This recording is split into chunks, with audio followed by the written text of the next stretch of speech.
Let's get into this Ray Fosse set to at home plate. Speaking of, the way to get into it is one of the greatest home run hitters of all time. You replaced in that All-Star game in 1970, right? You didn't start that 70 All-Star game, Pete. I don't remember that, Rich. All I know is the game was in Cincinnati, and all I know is I was friends with Sudden Sam McDowell, who played for the Cleveland Indians, and I had dinner arrangements already made with Sudden Sam the night before, and he called me about a week before and said they added Ray Fosse to the lineup. Could he go out to eat with us? He was a rookie. I said, sure. And we went out to eat. We went back to my house, and they stayed till about 1 o'clock.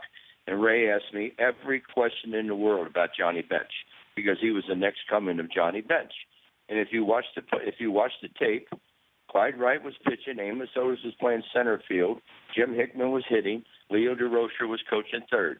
I started to slide head first. The Ray had the plate blocked, and I'm not going to break both my collarbones. And you never slide if you can't reach the plate. And I went over him, and I tagged the plate with my right hand. This is God's honest truth.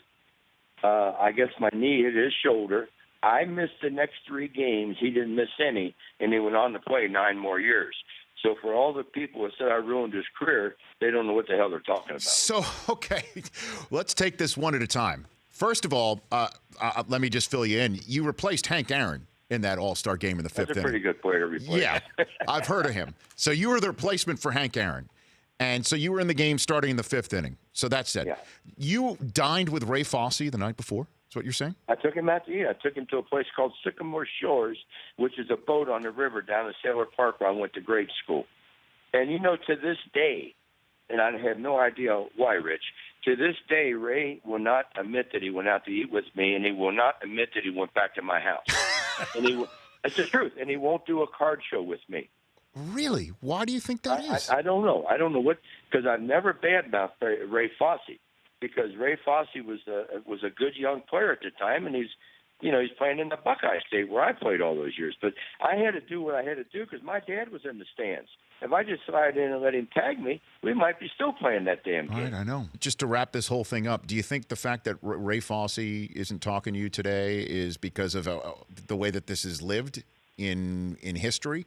Or what? Like, did you make him pick up? Not, because he has nothing to be ashamed of. He was doing his job, and I was doing my job. Mm-hmm. And like I said, if I'm there a tenth of a second slower, he knocks me on my ass. And you're probably interviewing Ray Fosse today instead of me. Could it possibly? That's just the advantage I had that night.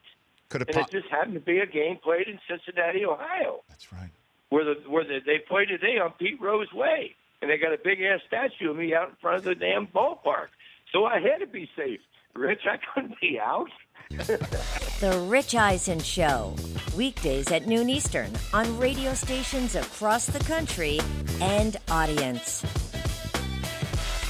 If you like that video, be sure to download our app, and I'll be sure to help the NFL figure out what a catch is.